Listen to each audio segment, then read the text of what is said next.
This is it, pansit! May viral ngayong pansit sa Maynila. Sa halagang 25 pesos lang kasi, hindi lang daw hahaba ang inyong buhay. Magkakanda haba-haba rin daw ang leeg nyo. Dahil ang tindero, Naku, masarap yung ano nito, pansit nito. ganito raw, kagwapo. Ganyan ba talaga kadami yan o ano? Yes po. Ilan taon ka na nagtitinda dito sa Divisoria? Since 2021. Since 2021 siya. Masarap po siya at masarap din tindero. Pogi, talagang binabalikan talaga. Ang 20 anyos pero baby face pa rin si Keith. Ang binansagan ngayong pansit heartthrob ng Tondo. Yeah, me. Sinasabi po nila, Kuya, nakita kita sa social media, ang pogi-pogi mo pala personal. Ako naman po kinikilig po ganun. Agahan talaga ang itinitinda nila Keith pero bukas ang kanilang pwesto hanggang gabi.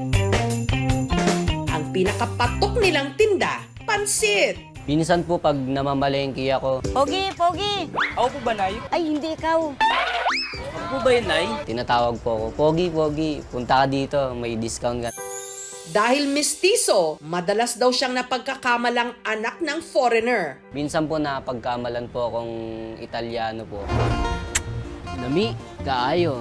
Pero sa totoo lang, si Keith, Kumusta? Magandang binibini? Pinoy na Pinoy. Namana ko po yung good looks ko sa side po ng tatay ko. Nung bata pa po ako, favorite po ako ng lola ko na pisilin ko yung pisngi po. Lola's boy daw si Keith. Bata pa lang kasi, hiwalay na ang kanyang mga magulang. Maaga rin siyang natutong dumiskarte sa buhay. Grade 10 na po ako. Nagtrabaho na po ako sa kantin. Taga-serve lang po ng ulam. Sa pagtao-tao niya sa karinderya ng kanyang Lola Alef, natutong magluto si Keith, lalo na ng specialty niyang pansit. Favorite ko po talaga yung pansit. Sa karinderya niya po, ako po yung taga-ubos ng pansit niya.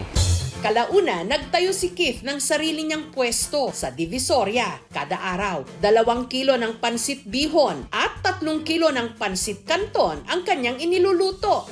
Madali po talagang lutuin. Hindi ko po tinitipid sa pampalasa. And may kasama pong pagmamahal.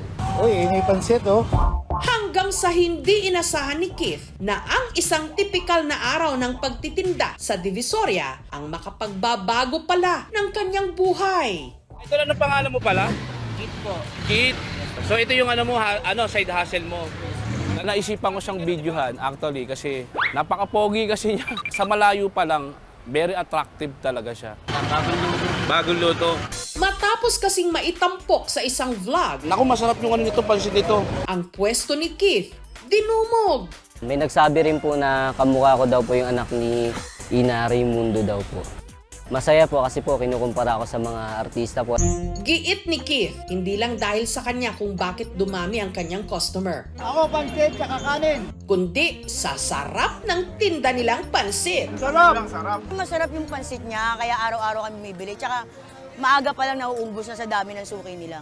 Pero para sa mga homohopia dyan, kay Pansit Heartthrob, Keith, for research purposes only ha, ano nga ba ang iyong relationship status? Sa ngayon po, may nagmamayari na po ng aking puso. Sa katunayan, ang kanyang nobya, kasama rin niya sa pagtitinda, si Raven. Simula po nung nag-viral po si Kit, medyo nagsiselos po ako sa mga dumadayo-dayo. Kasi po, minsan po yung mga dumadayo, ang kukulit na po. Schoolmates daw sina Raven at Keith. Lagi ko po siya nakikita sa school po namin. Sumasali po kasi siya ng mga pageant. Nung nag-grade 9 na po, doon na po ako nag-umpisa mag-chat sa kanya. Si Keith, hindi tutulog-tulog sa pansitan. Agad pinormahan si Raven. Full support naman po yung parents ko sa aming dalawa. Naisip ko na lang din po mag-business po kami nang magkasama po para laging happy. Ang kanilang naging puhunan, ang ipon nilang 3,000 pesos. Pinang-umpisa namin tatlong pirasong ulam lang po, puro gulay tapos pansit po. Marami rin po nagtitindang pagkain sa Divisoria po. Ang naging ano lang po talaga namin is yung mag-ikot po. Pero hindi raw naging madali ang lahat. Minsan pang araw na kumpiska ang kanilang food cart. Almost 3 months din po ako di nagtinda nung nangyari po yun. Sobrang down na down po ako. Naging tamad siya. What if hanggang ganun siya sa future, anong mangyayari sa amin? Gusto niya na po makipag-iwalay po kasi nga po wala na pong income. Pero sabi nila, love flies out the window when poverty comes in the door. Pero si Raven, mas piniling habaan muna ang kanyang pasensya. Lagi ko po siya minamotivate. Ayun po, nagpatuloy po ako sa negosyo po. Dahil sa kanilang pagsisikap, unti-unti raw silang nakabangon. Plano po namin magkaroon ng pwesto po, iba't ibang branch po sa iba't ibang lugar. Malaking tulong daw ang kitang ito ni Keith at Raven para sa plano nilang pagbabalik eskwela sa susunod na pasukan. Napag-usapan po namin about sa future is mag-ipon po para po sa college namin. Dahil laging abala sa negosyo, aminado si Keith na hindi na rin daw niya madalas naaayos ang kanyang sarili. E papaano na lang kung ang ating pansit heartthrob Halika na. sumailalim sa isang makeover? Ano na lang kaya ang magiging reaksyon ni Raven sa kanilang date ni Keith? Kinakabahan po. Konting haba lang ng inyong pasensya dahil ang amazing transformation ni Pansit Heartthrob at iba pang nakakakilig na tagpo sa aming pagbabalik. Pogi. Uy, may pansit oh. Tindero ng pansit sa Tondo, viral dahil pogi. Ganyan ba talaga kadami yan o ano? Yes po. Masarap po siya at masarap din tindero. Pero dahil naging abala sa negosyo, aminado sina Keith at Raven na nawalan na sila ng QT o quality time sa isa't isa. Hindi po namin nagagawang mag-date. Kaya, sagot na namin to! Para paghandaan ang kanilang date, Good morning! Kami ang iyong glam team for today. si Keith sumailalim sa makeover. Maganda na ang profile ng ilong niya, mata, maganda yung mukha niya. So, madali lang ayusin siya. Nag-hire rin ang aming team ng stylist para sa pangmalakasan niyang OOTD. Presenting Pansit Heartthrob ng Tondo version 2.0. Masaya po. Parang feeling ko po mayaman po. Artista po. Excited na magpakita kay Raven. Siguro lalo siyang ma-inlove. Ano naman kaya ang masasabi ni Raven sa glow up ng kanyang boyfriend?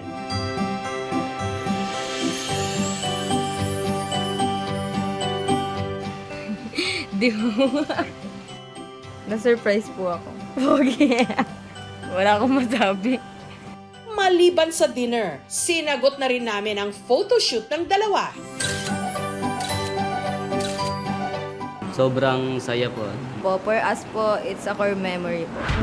Pero si Keith, may plano bang pumasok ng showbiz? Meron naman po mga lumapit na mga manager po. Niyaya po ako mag-artista po.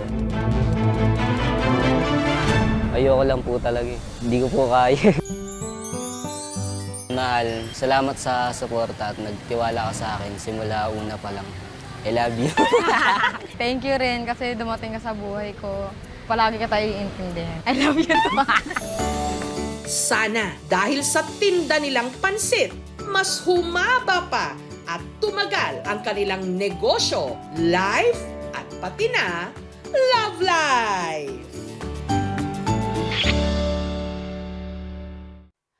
Thank you for watching mga kapuso. Kung nagustuhan niyo po ang videong ito, subscribe na sa GMA Public Affairs YouTube channel. And don't forget to hit the bell button for our latest updates.